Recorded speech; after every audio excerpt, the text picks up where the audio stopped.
Hello, everyone, and welcome to another episode of the Veterinary Roundtable, the podcast where we answer your veterinary-related questions while having some fun along the way. If you enjoyed today's episode or a previous episode, be sure to leave us a review on your podcast provider of choice. And if you have any feedback to offer to improve the Veterinary Roundtable, let us know. Alrighty, people, we're moving up on the ladder. Okay, I have to laugh out loud right now because Duckwall and I were at the doctor get-together this past Saturday. Oh.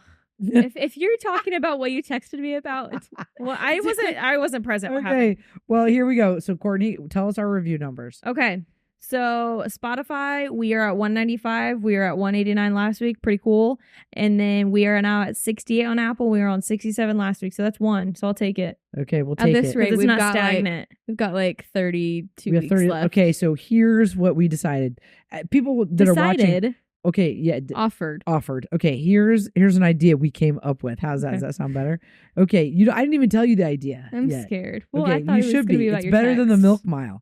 All right. One thing for sure though, we got to say is Duckwall's not here. We're missing Dr. Duckwall. Oh yeah, her bebe is sick. Yeah, real life comes up. So she has to be a mom today. Gets in the way, and that's okay. So we miss her because she's missing. Mm-hmm. Okay, but Helen is lucky to have her. So, what, Harrison?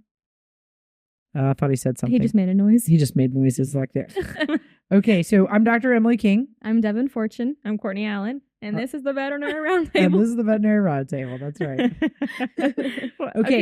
Okay, wait. Listen to this. Okay, we're at the doctor get-together on Saturday night, right? We're all sitting around the table, and Faust asked the question, does anybody know of any young women at the clinic that are looking to date anyone?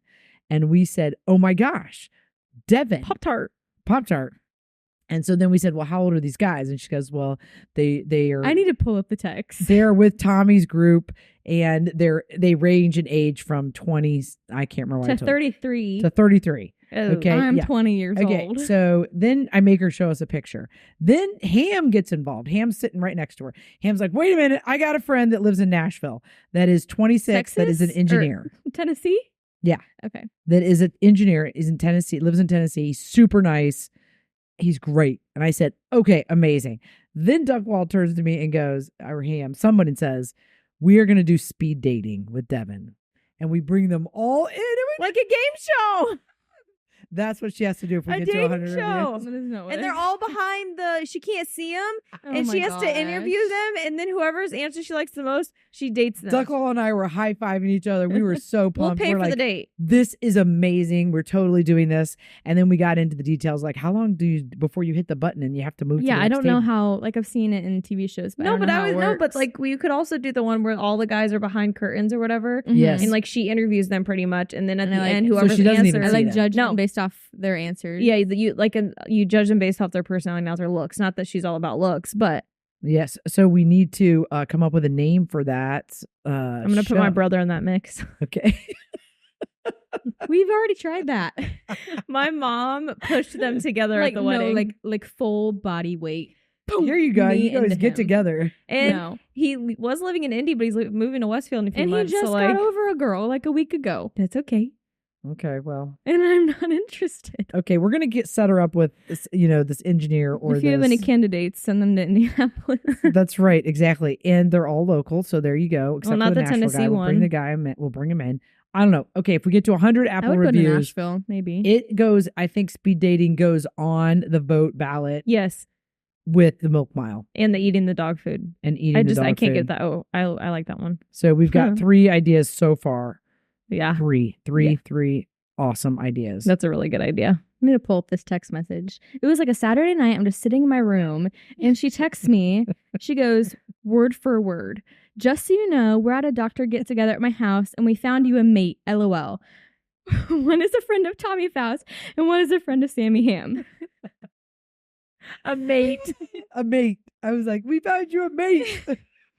You could procreate with. It was the last text I'd ever expected from you. I know it, right? I know. I was so excited. I know. It's awesome. It was funny. Tommy's like, we've got to find these men, some nice women. They're great men. Yeah. They want to have families. They're really great guys.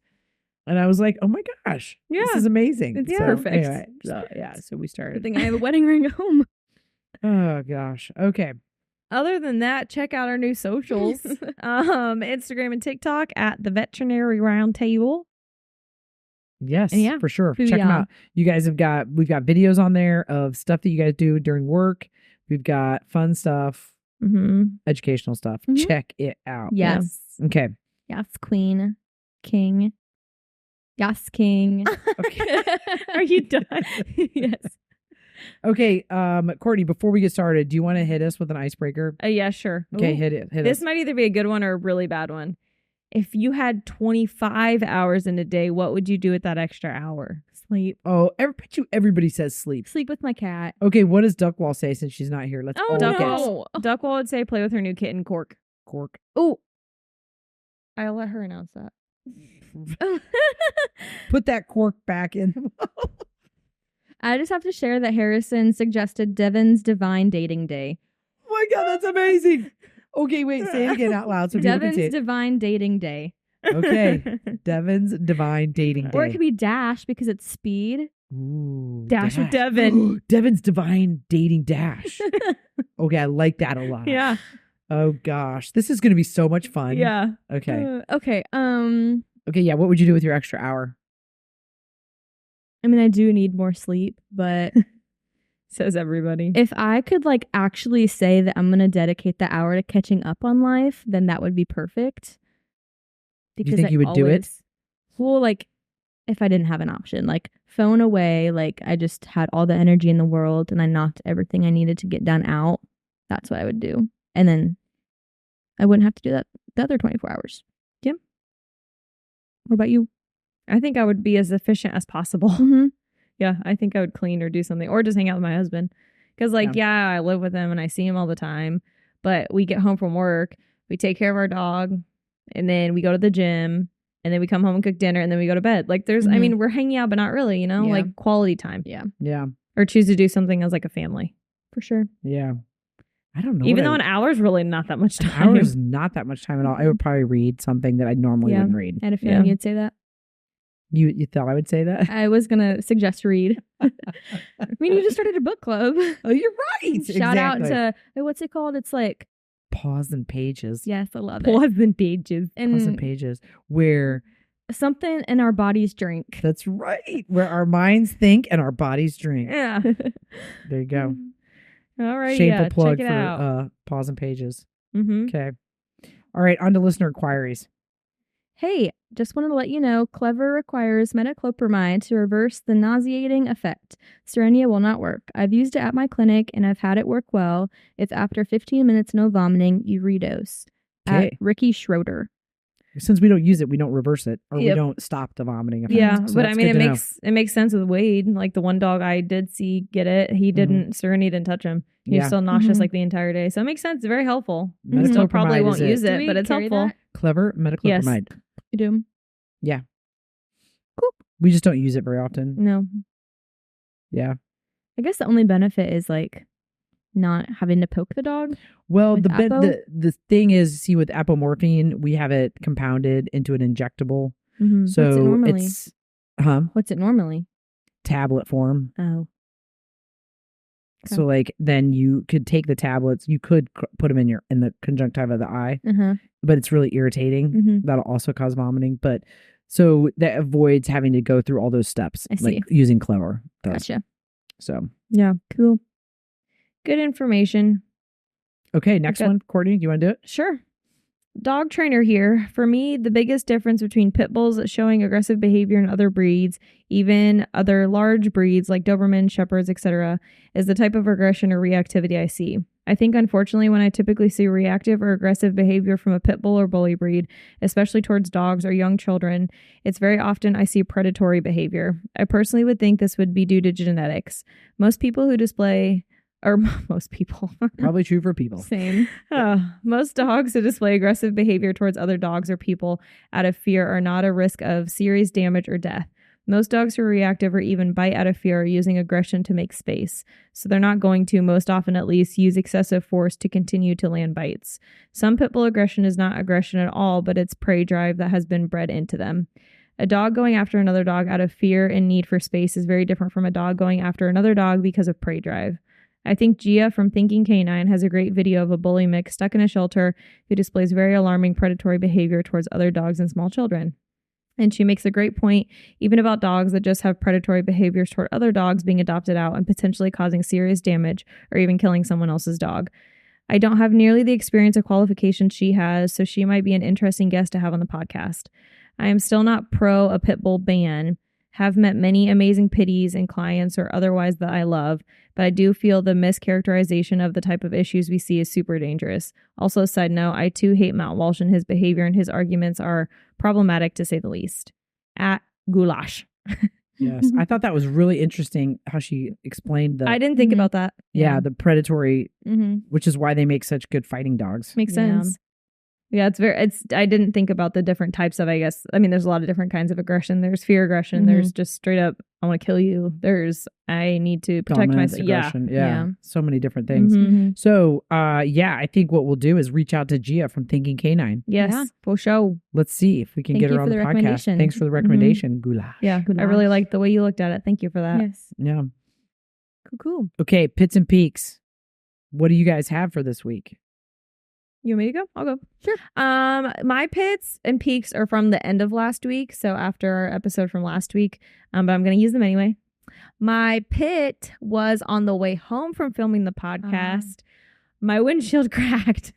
I was just driving down Hague Road and a rock, I guess, I don't know. I heard a loud noise and I looked down and it was chipped. So that really sucks. So I need to, actually, I was supposed to do that today.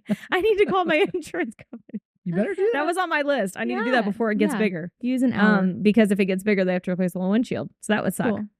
I got to do that when I get home. My peak was my husband surprised us with Pacer tickets last Friday. What? Yeah, and he got a really good deal, and it was a playoff game. So you got to go to the playoff game. He's been to like 4 already this season. This was my second one. So did you guys watch the game on Sunday? Wasn't that awesome? That was a good game. On to the next round. Game 1's today. Yes. Tonight with the Celtics. Yep. But yeah, it was really fun. He got really good seats for a really good price, because the first one he took me to a few weeks ago, we were like at the top. Right. And it wasn't, I mean, it's fun. Like, I'm grateful that we went and whatnot, but sitting that high up is not fun. But we did get a personal shirt from Boomer. That was cool. No way. Jacob yelled, because he, like, when Boomer goes up towards the end of the game and puts the flag up, and then he gets up in the ceiling and goes down the stairs and whatnot. He came up to our section, like that's where the stairs were, and Jacob yelled at him, and he saw us and literally threw us a t-shirt. So that was cool. But yeah, it was a really fun game. Okay. It was really good. Yeah, Jacob's like, you want to buy tickets for this weekend? Because they play on Saturday and Monday, and they're like $800 a piece. Oh, wow. Yeah. Yeah. I was like, no, we'll watch it from home. Ouch. But you got to go to one. So they're playing on Sunday? They This play week? Saturday and Monday. Saturday and Monday. Okay. Yeah. They play on Memorial Day. Today, Saturday. Saturday, Monday. Well, there's 7 games, so. Yeah. Okay. Game 1's tonight, though. Go Sirs. Yes, that's very exciting. I really like watching them play, because they play more like a college team than they do a professional team. Because although they have Miles Turner and they have what's his name? Tyrese Halliburton. Yes, thank you. I don't feel like any of them are like, the star. So they all play very nicely together. Yeah, that is nice. I agree. Versus trying to like have one person player standing out. Yeah. Side note, my dog's named after 2 great sports players.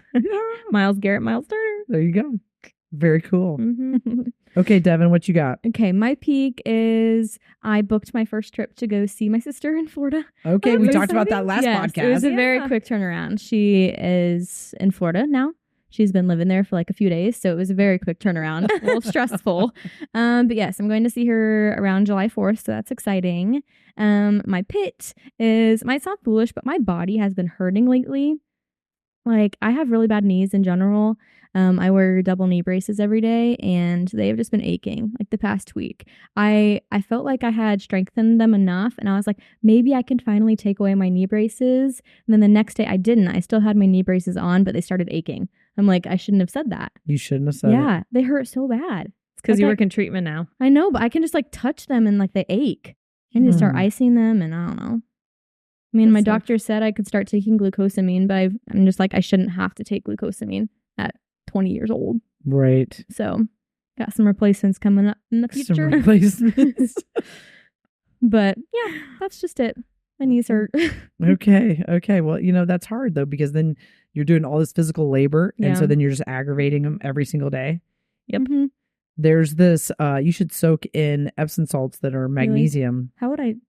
Just like in the bath. You take a bath. Oh. Yeah, you just fill it up the bath and you put magnesium Epsom salt in there. It's an anti-inflammatory. Interesting. Yeah. I'll have to look into that. Go try it. It might help. As prescribed by King of They make a spray too. They make a magnesium spray you can spray. Oh, I have that on as well. That might be helpful. Do you know how long it takes to take effect? You're supposed to soak for 15 minutes. And I'll get out of the bath feeling better? Yeah. Okay. Sure. It's not going to replace your knees, but it might make the achy feel better. Yes. Okay. The aching. Yeah. I'll add that to my list. My peak is I'm going to the lake for Memorial Day. Super excited about that with the fam. So we're all going down there to do some fun stuff. Yeah. And so we're looking forward to that because that's always means that's the start of summer and all that exciting stuff. June, guys. God, it's hard to believe. My peak, I'll give you a guess as to who it involves. Wait, you said your peak? Calvin. Oh, my pit. Your pit. Calvin. Oh my God, schooling. Today we went over. Is it math? Yes. It's the only subject I teach, Devyn. Okay. Well, I do a couple others, but okay. So today's lesson was about measuring. All right. So measuring using a ruler, measuring a 1/4 inch, an 1/8 inch, a 1/16 inch, an inch and a 1/16, an inch and 5/8, an inch and whatever. Okay, got it? Yep. Got it. All right. So we sit down with a ruler and I say, okay, can you show me? Let's, measure this line. So I start with just the regular lesson where it says, it goes through a couple of things and he's like, okay, one of the class practice things is measure these lines. And so and I'm like, what the F? Like, why can't you figure out the measurement of the line? And so then he's like, I'm doing it right. And I'm like, no, you're not. What was he doing? Was he using the centimeters or millimeters or something? So I'm like, you do understand, right? That each one of these increments is a measuring, on the ruler from 0 to 1, different size lines mean different increments. And I'm like, so can you see that there are 16 lines? These lines, these teeny tiny lines are the 16th markers. And he's like, yes. And I go, okay, well then if your line was this long, how many 16ths would it be? And he was like, 1, 2, and he's moving very fast. And I'm like, can you see the ruler? Can you see it with your eyes? Are you able to see the ruler? Because he has had eye trouble before. And so I'm like, can you actually see it? See the line. And he's like, I can see it. And I was like, okay, well then why are you counting 1, 2, 3, 4, and you're 5 ahead when you should be back here at 3/16? And he's like, and then it finally dawned on me, if you look at a ruler, the first 16th mark is small. The second 16th double it. is bigger because it's now an 8. And then the next one is smaller, and then the next one is right, and, and then you get to a 1/4. I see. So he was counting only the small one, the same, right? And I was like, it doesn't even equal 16. You got to 1 and you didn't get to 16. How is that? Anyway, finally, I think we got it. Wow. To be continued. Stop. So we're gonna review that tomorrow. We're gonna review that tomorrow. We'll see if that stuck. Okay. Because I'm like, I told Richie 2 days ago, I'm like, oh, next lesson's measuring. No big deal. We're gonna fly through this. Hardest thing you've done yet. We spent 2 days on measuring. What the? Oh my gosh. Yeah. So I'm like, let's go back to long division. Well, I hope it gets better. It's causing you a lot of stress. Yeah. I was like, wow. Okay. Maybe you don't teach math next year. No. Has your husband tried teaching him? Oh yeah, he teaches them all kinds of other things. He teaches them grammar, Latin. Oh, okay, I see. So you all guys this other stuff. They split up the subjects. So I don't do any of that other stuff.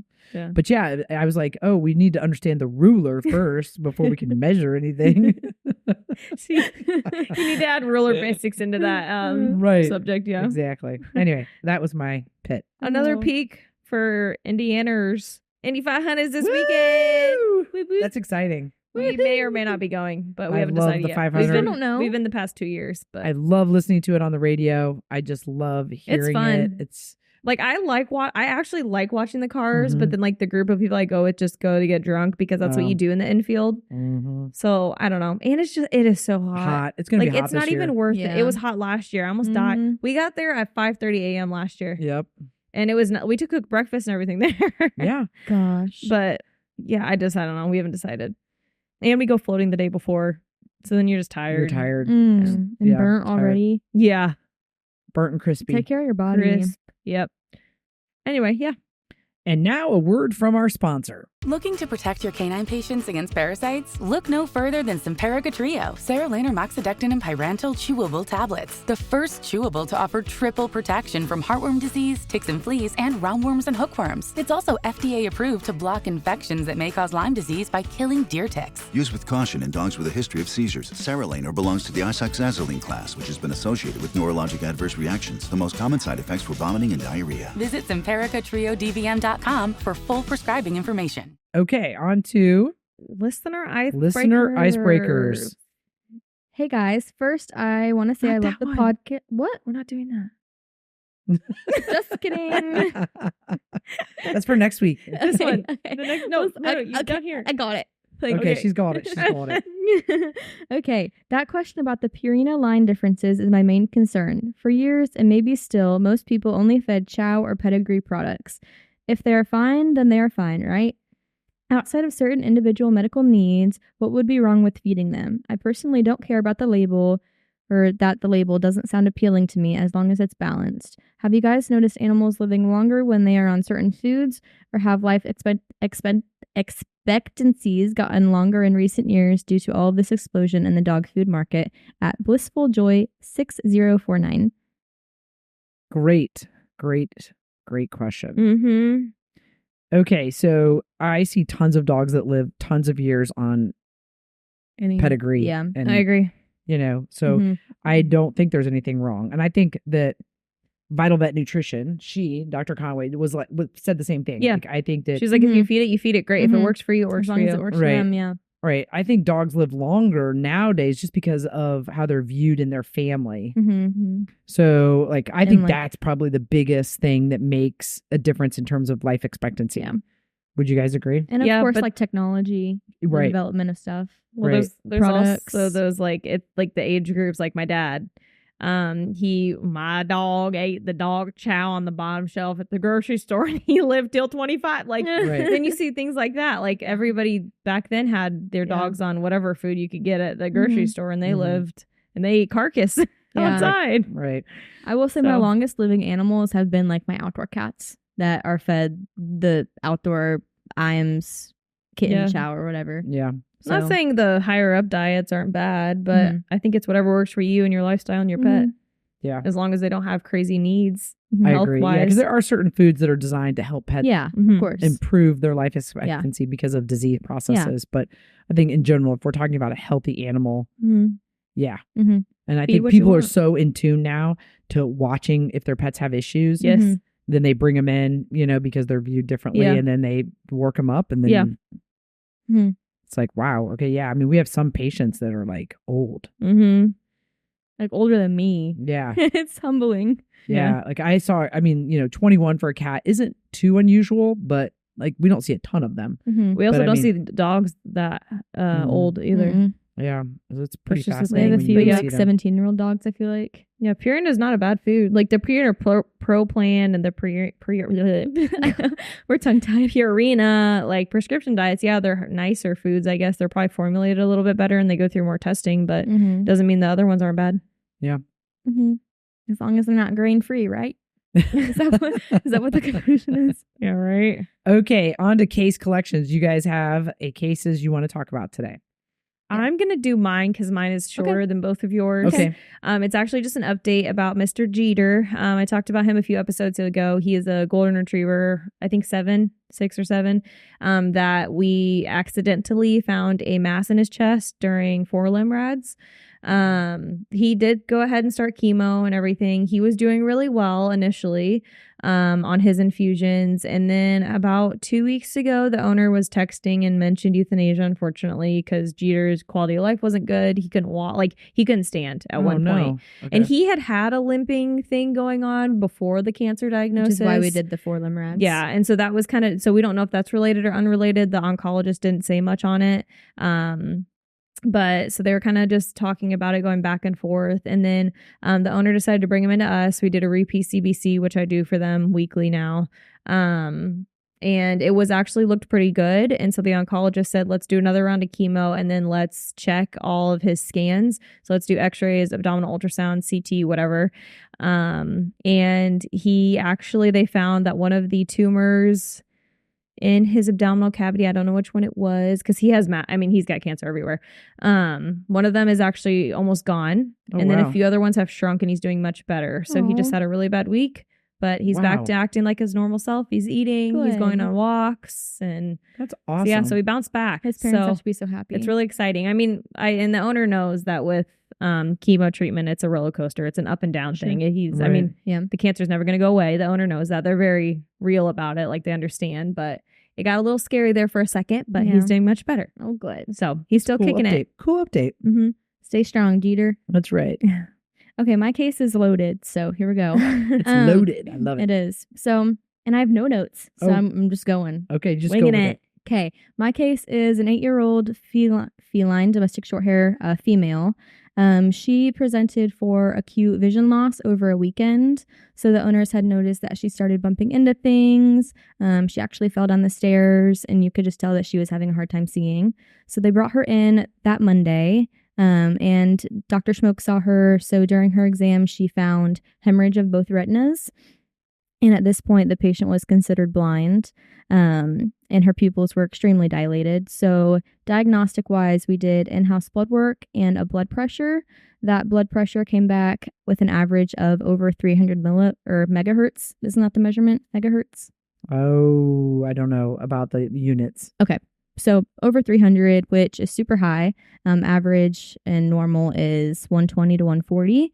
So super high blood pressure. And then the blood work came back hypokalemic with low potassium. And those two components are key in a condition called hyperaldosteronism. Yep. Which is when the adrenal glands produce too much aldosterone, which is a hormone that regulates potassium and sodium levels in the body. And it's typically caused by a tumor on the adrenal gland.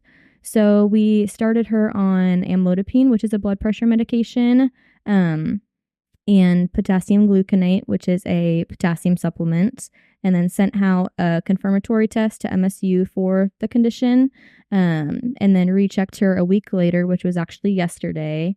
We redid a blood pressure and redid electrolytes to check her potassium. Her blood pressure had returned to 130, so it's back in the normal range. And her blood came back and her potassium is back within the normal range. We got the results on the test back today, and it was confirmed that it was hyperaldosteronism. Clinically, the owners report that she's getting her vision back. She jumped up on the couch for the first time since this all started. And then she could kind of track me as I was dealing with her yesterday. And then when Dr. Smoke reevaluated her, she regained the menace reflex in her left eye. I think the right eye was I don't think she had it there. She still had some hemorrhage in mainly the right eye, but both eyes. But she's definitely getting her vision back. And as of now, she's going to stay on the potassium, the amlodipine, and then treatment options are either surgical removal of just the mass or the full adrenal gland. Wherever the tumor is, yeah. Okay, so removal of it or treating with spironolactone. So we don't know what they're going to do yet, but we expect that her vision will continue to improve. And yeah. It's really good news. We were all really good that her retinas didn't detach. Yeah, we were all super, super excited when she came in yesterday and she could see us. Yeah, that's pretty cool. It was really heartbreaking when she came in just randomly blind after a day. Yeah. So we're all really excited about it. And she's a cat who has just a lot of issues historically. Yeah, she has IBD. She's on budesonide. Yeah, it's just a lot of... Yeah, the family's also been through a lot. We're excited. Yeah. It's an interesting case. A very interesting case. Mm-hmm. Yeah. My case is a 10-year-old. Right? Oh, she's older than that. She's older than that? I'm pretty sure. Okay, I'm going to call her 10. Okay, that's okay. A 10-year-old female spayed miniature schnauzer that came in for just vomiting, diarrhea, not feeling good, not wanting to eat. She had gone to the emergency or to a clinic on Saturday because she had urinary tract symptoms or issues. Like, so I think the owner had said there was something they were seeing with her urine that just didn't seem right or something like that. So they took her in.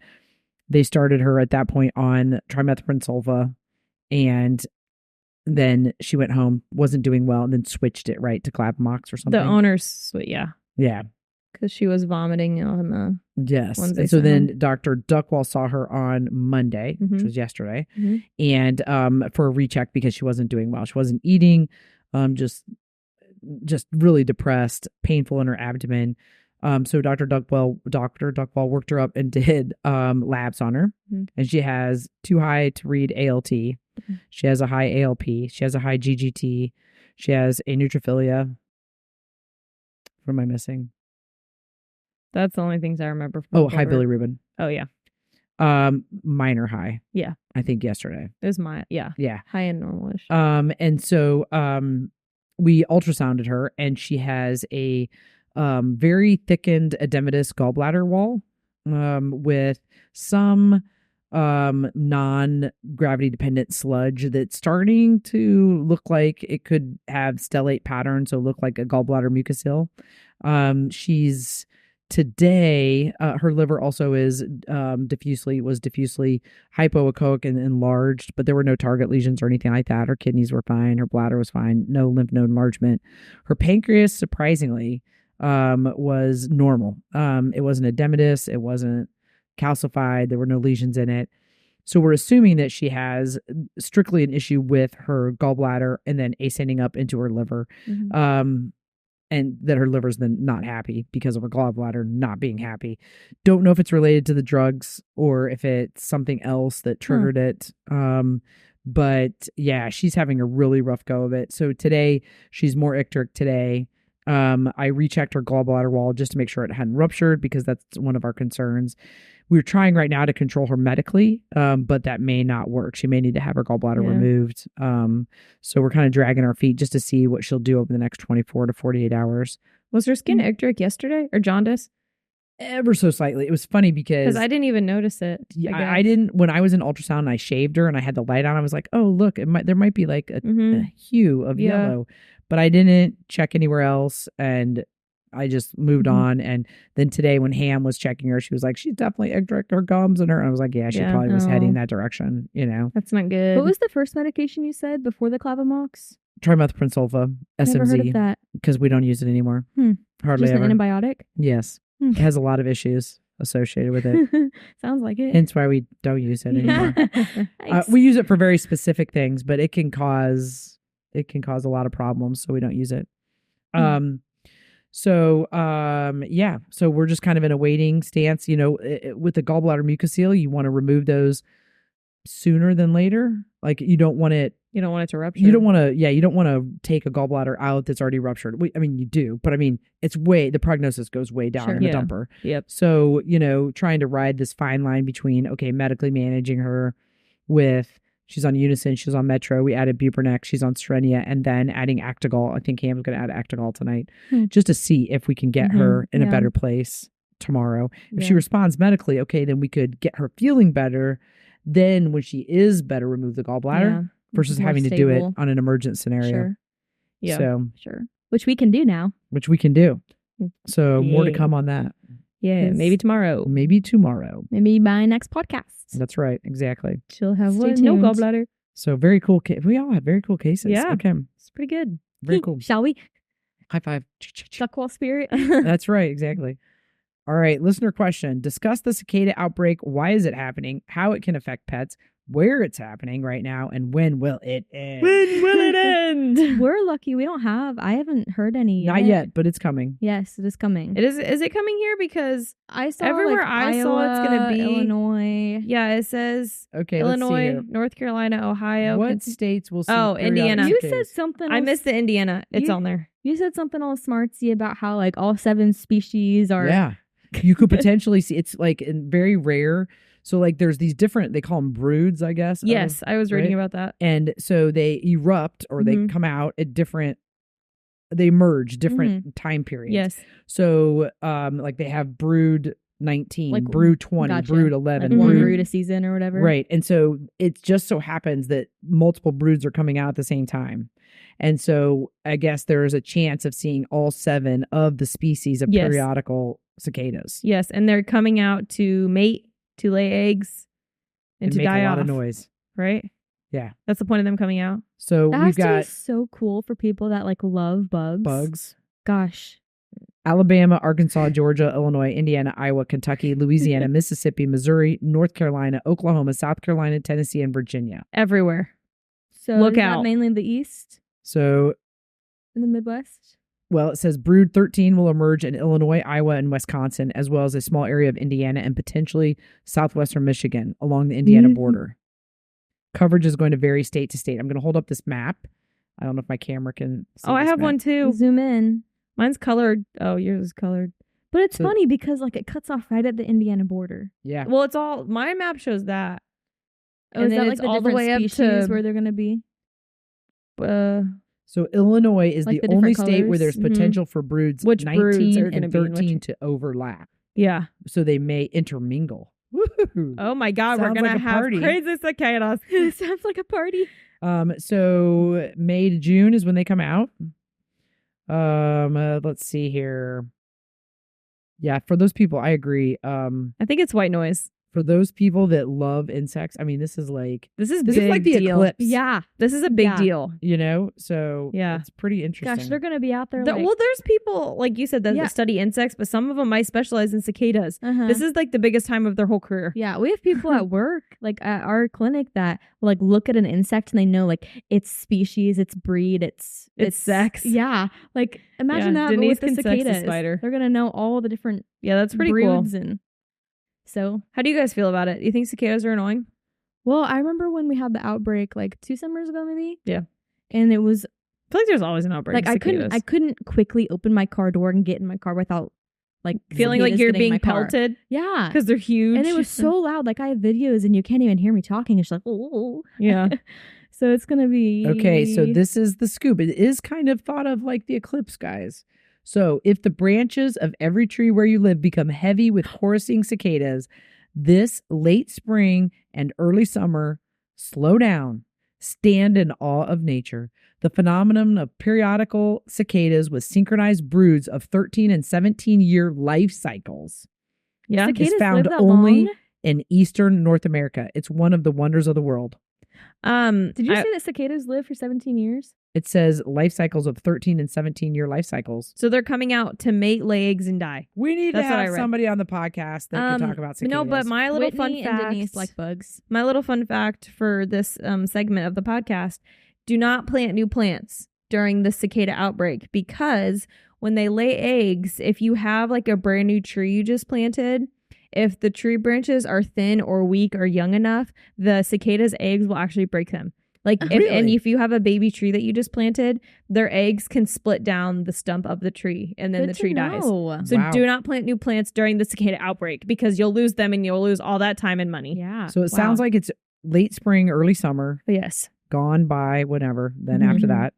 And dogs and cats can eat them. It's not an issue. There's nothing inherently toxic. In moderation, don't give them for a meal, but right. And so the shells would be the thing that would cause the gastric upset. They're hard to digest. They're not toxic. Don't panic. Yes. Just don't give like your dog an entire bowl of cicadas, but if they chew on one here and there. Yeah, I read that their shells are very hard to digest. Yeah. Because they're tough. Cicadas are tough. There's probably going to be those dogs out there that just love them and eat them up. Oh yeah, for sure. Imagine the crunk. Yeah. Yeah, but those cicadas are big, and when they hit you, ow. Yeah. Yeah. So, okay, well, this is going to be fun. We're going to have to see if we can identify. The noise doesn't actually bother me. We should make a video like of us just walking out of the clinic and like panning to all this. Well, my in-laws live in the woods, like in a wooded area, so like you can't hear yourself speak when you're out at their house. Yeah. That's how I am. I don't think the noise bothers me either. No. I don't think it's bad. Well, I like to, as you guys know from my 3-minute long story the other day, I like to listen to the birds and the nature sounds, but cicadas, like maybe in moderation, but they're going to dole out everything else. I won't be able to hear the rest. Breaking news. Me personally, Yeah. and I'm bothered by the noise because they're so loud. I don't mind it. You want me to read the breaking news? Yes, let's read the breaking news. Okay, breaking news from our studio. Somebody commented maybe on one of our social medias, and they said, I had a client whose German Shepherd ate so many cicadas they had a doggy door. The dog ended up dying from it. He came home from work to his stomach bloated and rushed him to the ER where he passed. He said the amount he had in him was crazy. They were guessing hundreds, and you could hear them in the dog. Oh my God. Oh my God, that's so disgusting. Okay. Okay, anyway, he thinks he was just swallowing them, not even chewing. It was so sad. Needless to say, he locks the doggy door when not home, especially right now. That's so Okay, sad. that's like a rarity. I want to. That's like not. That's what I was saying. Don't feed your dog That's a meal disgusting. of cicadas. Yeah, You could it's- Yeah. I'm like, gonna Chew them before you swallow. chew before you swallow. or just don't eat them. Yeah. They're protein, man. I'm sure they're like The fun. dog's gonna I bet if I listen give to us Miles when one, we say chew Miles it. would eat anything. I'm gonna try it. Courtney, Oh my and no, gosh. then he's gonna fall in love with them and just eat them, and that's okay. Yeah. Okay, very cool stuff happening. Very interesting. Yeah, Very we'll try to get some videos of how loud they are here in Indiana. Absolutely. Indiana. Absolutely. All right. Thank you so much for tuning in to another episode of the Veterinary Roundtable. Remember, send in those questions and leave us a review if you've enjoyed this episode or a previous one. We'll see you next week for another episode of the Veterinary Roundtable. Bye-bye.